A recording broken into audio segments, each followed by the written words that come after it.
All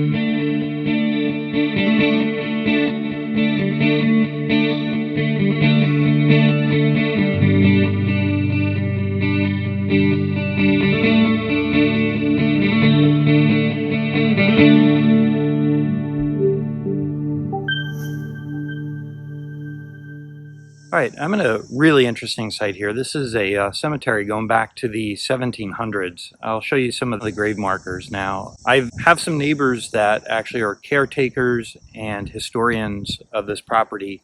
There have been archaeology digs done here, and they're looking for a church that goes back to the 1730s. So very old church. I'm not going to dig, but I am going to detect to see if I can find, they think there's an area in this property where there was the church. It was a log house, and like I said, it goes back to the 1730s. So I'm just going to scan to see if I can find a lot of iron targets that would represent an old structure. So that's what I'm trying here. Now, there's a couple other things that I might try out as well. Behind me is a stream that I'm going to have to access from a different place, but I'm going to try to get into that stream. There's reportedly a ford that goes across there that people would have used to come to this church. So that would be my real goal if I can get into the stream today. It looks like it's going to be maybe my last time in the stream this year. So we'll give this day a shot and see what happens here. But I'll show you some of the gravestones here. This is a really old place. Okay, so here's one of the older stones. You can see here this William Graham was born in 1694. Now that's a replacement marker, but up here is the original. Most of it is weathered away. And here we have somebody who passed away in 1864 at age 72. This one stood out to me over here that I saw earlier. We have a Revolutionary soldier. Now the people that I'm doing this for, they actually wrote a book on this place, and they have done a ton of research on all these people, so I can actually pretty easily give you some background on some of these tombstones here. You can see the fixes and the repairs on this one. But we're looking at some of the very original settlers in the area here.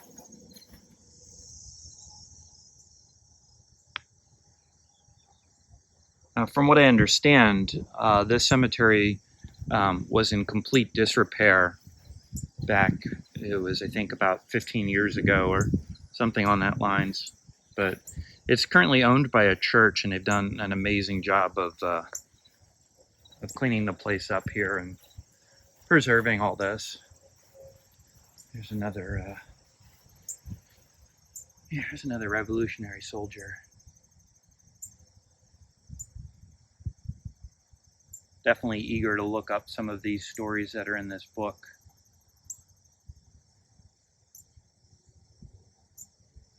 Like I said, I'm not going to actually dig in here. My goal is to just maybe find some iron remnants, and I'll take you over that place in a minute here.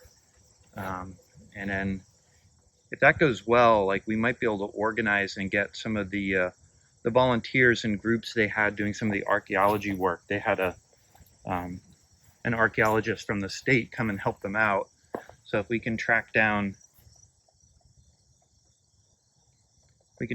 some of the locations of interest, maybe we can help them focus their dig.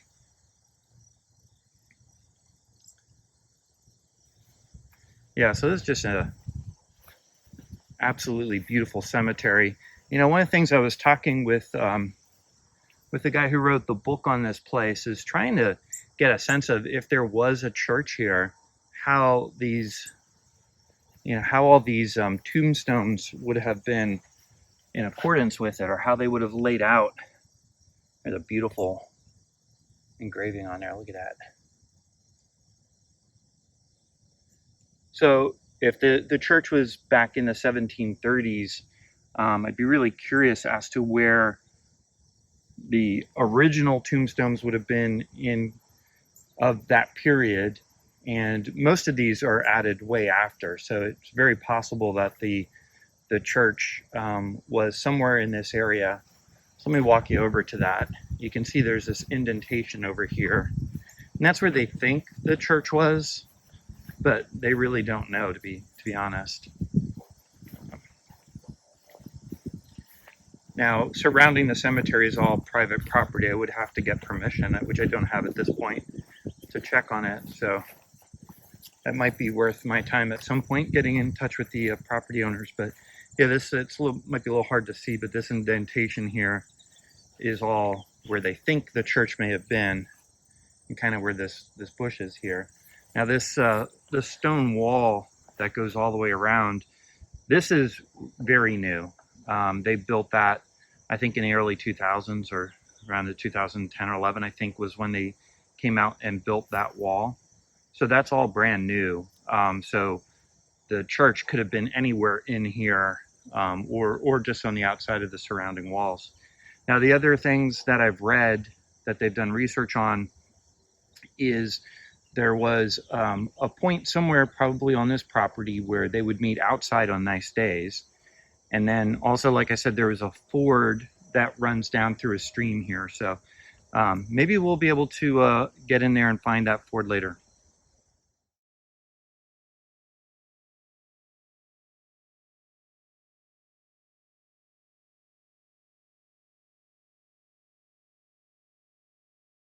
All right, just came over to a local park it's going to be a mile upstream to get to where the ford would be that would have been tied to the church and that cemetery that I was just at. Let me flip you around here and show you where we'd be going. So we're heading that direction there. I've been in this stream before, never walked all the way to where I'm attempting to go to today, but we'll give that a try. I have been stuck in here before where I've gotten to a point where it's like up to my chin, so I don't know if I'll be able to make it all the way there, but we'll give it a try, and I'll bring it along with me.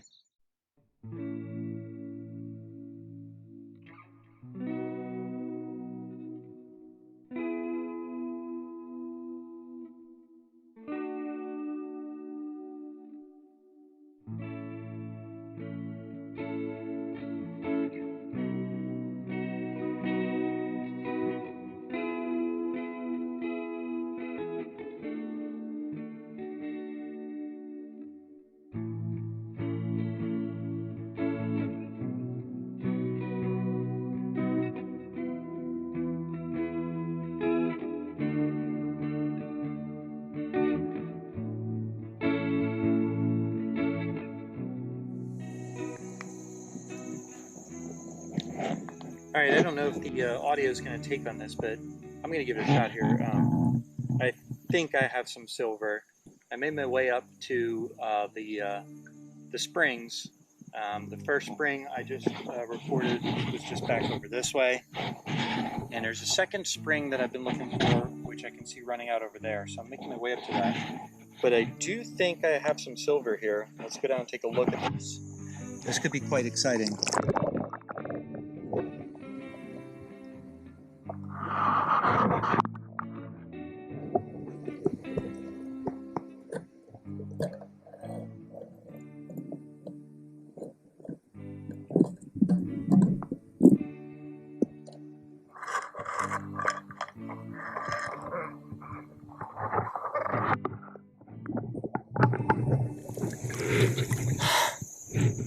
This is beautiful. This is a Spanish Reale. I'm pretty sure.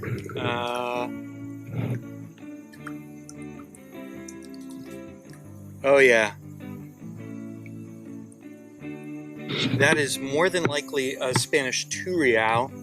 I have no idea what the date on it is.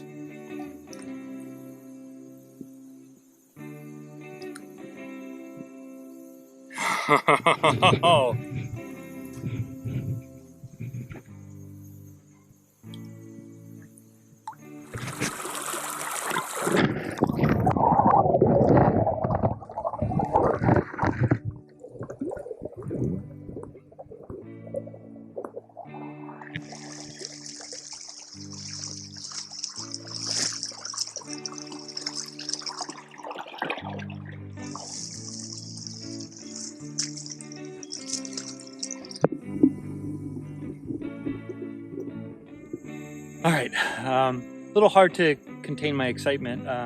I just got the Spanish 2 Reale, I believe it's a 1780 date. I pulled my magnifying glass out. I got it just downstream here. You can see the spring. I'll show you some footage of that I just took. I got it just below the spring there. There's actually two springs. There's one that feeds out here and one there. And there might be a real small one down there, but down there is where I just got that. I have a lot of reason to believe that there was a lot of fishing activity based on the number of lead sinkers that I found. I'll show you a picture of all of them. A lot of pretty old ones, just like hunks of lead that I found. The reason I came here, besides really trying to find the springs, so if I'm at the place I think I am, behind me uphill should be that cemetery and that church we were looking for. So it does make sense that there'd be a 1700 coin that I found here.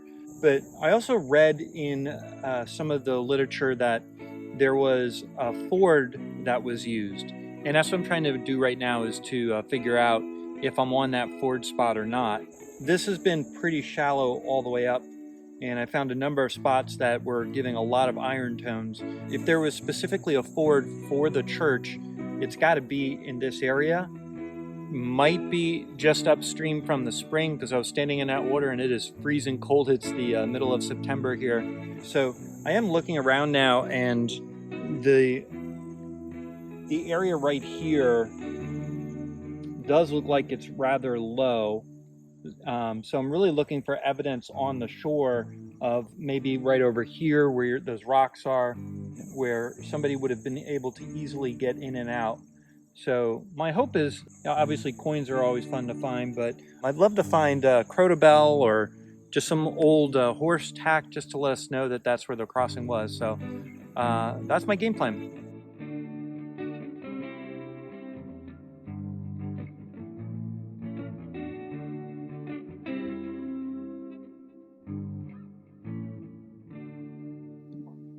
I did get back in the stream one more time with Billie Jean. She had a way to get us closer access. I easily got just as many lead sinkers, but I also found this large cent, which I believe is a King George, and this one, which I believe is a draped bust, both of which point to early activity in this area. This has happened to me before, that on the last hunt of the season, I find a great spot and have to wait until next spring to get back in the stream. I can only dream of what still is in there. There is so much lead that it will take multiple trips to clean out the area and find what I'm sure will be more coins waiting on the stream bed.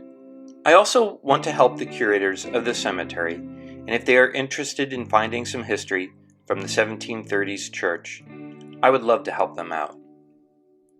On that last hunt, as Billie Jean and I were making our way back, I did find this maybe a quarter mile downstream from the springs. It says on the face, the third right. It is aluminum, and as far as I can tell, has no reason for being there. Perhaps this is another souvenir of war I have found.